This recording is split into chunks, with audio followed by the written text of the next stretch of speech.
In the cold silence of a medieval morning, before the sun could climb over the wooden rooftops, a crowd gathered around the square. They came not to watch justice, but to watch pain. In the center stood a woman. Her name would be forgotten. Her voice already had been. But her scream would stay. Shackled, trembling. Eyes swollen from a sleepless night in the dungeon, she waited as the iron was pulled from the fire, glowing red. Hissing with hunger, the priest called her disobedient. The judge called her a liar. The town called her cursed. Her crime, when her husband beat her. She spoke.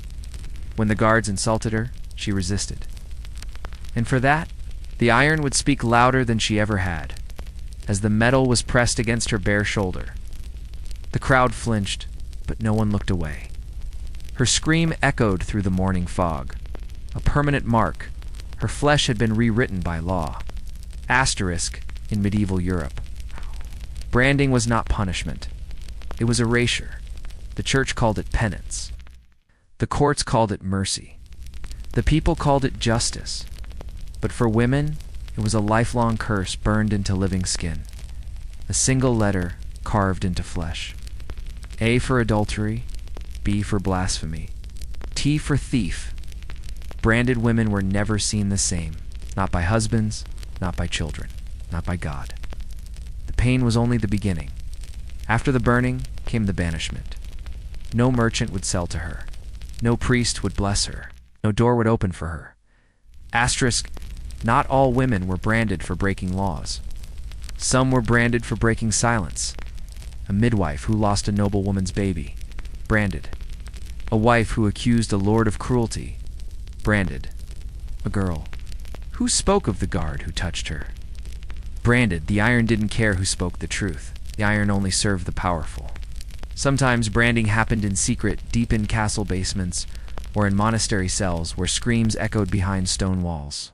Ow! She would be returned to her village marked, mutilated, and mute. Ow. And the people would believe she had sinned. Because scars don't lie.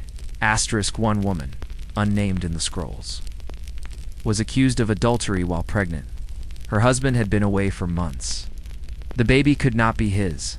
She pleaded, cried, begged to be examined by a midwife, but the court wanted spectacle in front of the villagers. She was held down and the iron pressed to her thigh. She screamed not just from pain, but from fear. Because they didn't just punish her, they punished the child inside her. A week later, the baby was born early, dead. But no one was punished for that. Asterisk beneath the cobbled streets and cathedral bells. Lay rooms that never saw the sun, cold, damp, and crawling with rats. The medieval dungeons were not built to hold. Ow. They were built to erase. Women branded as whores, witches, or rebels were tossed into these holes, left to rot in silence. No windows, no name, no defense. Branded women were seen as permanently guilty. Their sentence didn't end with the searing iron. It continued with chains, starvation, and silence. One woman accused of spreading heretical ideas spent 27 days in a pit with no food. By the time she was pulled out, her skin was cracked, her eyes wild. The brand on her chest had begun to rot, but to the guards, she had paid her price. She was thrown onto a cart and dumped outside the city. No burial, no name. Asterisk in France and parts of the Holy Roman Empire. Another punishment emerged for outspoken women, the iron mask, shaped like a helmet. With metal clamps to lock the jaw shut, it was forced over a woman's head and sealed tight. If she spoke too loudly, she was made to wear it. If she insulted a man, she was made to bleed inside it. If she refused to confess, even falsely, the mask was heated. Some versions had spikes at the tongue. Others were nailed shut around the skull. The brand on her body told the world she was guilty, but the mask made sure she could never say otherwise. Asterisk.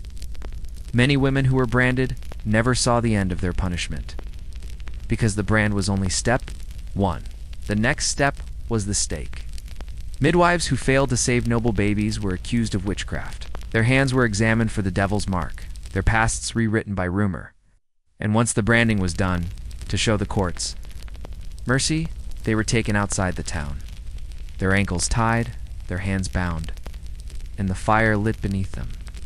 Branding in these cases was a formality. The real punishment was public and final. Even in death, branded women were treated differently. If a branded woman died in prison, she was not buried on holy ground. If she died in childbirth, the priest would not bless her child. And if her body was ever found in a field, a river, a ditch, the mark on her skin would be her name. No one asked who she was. They saw the letter, they made up a story, and they turned away. Asterisk, the brand was never just iron. It was memory. It was fear. It was a tool to teach other women what not to be. Branding was not just for peasant women. Even women of nobility, of courtly grace, and royal blood lived under the iron threat. Anne Boleyn, second wife of King Henry VIII, was never branded, but others in court whispered that the king had considered it for choosing execution. In France, a noblewoman named Isabeau of Rouen was accused of poisoning her husband. She denied it. She wept before the court, but her husband was a cousin to the duke, and so she was stripped of her title. Her family disowned her, and in the center of the city, before merchants and monks alike, a red-hot M was burned into her neck. M for murderess. She lived in the woods for 13 years. No one ever spoke her name again. Asterisk, in the city of Trier. A girl of 17 was branded for falling in love. Her lover was a monk. Their letters were discovered, and though both had broken church vows, only she would be punished. The monk was transferred to another abbey. She was brought to the square. The bishop declared her temptress. As the iron touched her skin, screamed his name. The crowd watched, but no one came forward. She would carry the burn the rest of her life, while he carried nothing. Asterisk, not every woman was branded. Some were spared, not from mercy, but from strategy. A woman who worked in the royal kitchens was accused of theft. Silver goblet had gone missing. And though she denied it, 3 witnesses claimed they saw her take it. She was sentenced to branding. When she arrived in the square, the iron was not heated. The knight overseeing the punishment whispered, "You are not worth the fire." Instead, she was marked with a knife.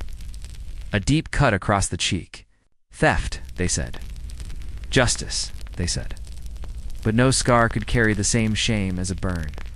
She was a thief without proof, and lived branded anyway. In some remote villages, branding was not recorded. No court documents, no names, just pain, passed down through memory. An old woman in Bohemia told her granddaughter, "My mother had a mark on her back. She said it was from a fire." But in time, the granddaughter learned the truth. Her mother had been branded by a town priest for birthing a child out of wedlock. The priest was never punished. The man who fathered the child was never named. But the scar was inherited, not through blood, but through story, through shame. Through silence, asterisk, the medieval world did not need truth. It only needed belief. And once a woman was marked, the world believed her guilty forever. In many towns, widows were seen as dangerous. A woman with no husband, no master, no male guardian? She was a threat. If she spoke too freely, she was called bitter. If she wore black too long, she was called a witch. If she smiled at a younger man, she was called a temptress. One widow in Ghent was accused of cursing her neighbor's cow. She denied it. The neighbor claimed he saw her speak to the wind. That was enough. She was stripped, branded with a W witch, and cast out. She died of exposure weeks later. But the town blamed the wind, not the iron. Asterisk, not all women submitted. A few, a rare few, fought the sentence. In the city of York, a woman named Ellen was sentenced to branding after striking her employer in defense. She was dragged to the square. The iron was heated. But just before it touched her, she bit the executioner's wrist and ran. Guards caught her, of course. But the crowd was no longer on their side. Whispers rose. She was only defending herself. The priest hesitated. The magistrate grew silent. That day the iron was returned to the fire, unused, Ellen was sentenced instead to exile. She lived scarless, but never safe. In 1787, the last known branding of a woman in Western Europe was recorded. Her name was Therese. She had stolen bread to feed her blind sister. The court wanted to send a message, though public branding had mostly disappeared. Her case became spectacle. She was branded on her palm. The iron left a scar that would never fade. The shape of a fleur dashed to dashless, a symbol of France, a mark of mercy. She died 2 winters later. Of infection, the same city would abolish branding laws less than 10 years after. But for Therese, mercy came too late. Asterisk in time, the laws changed. The fires went out. The branding irons were thrown into the sea. But the scars did not vanish. They lived on in stories whispered between generations. In hushed warnings to daughters, in the silence of grandmothers who never spoke of their mothers, the iron was never just heat, it was power. And in the medieval world, power spoke through pain, and women carried that pain on their skin, in their blood, and in the silence that followed.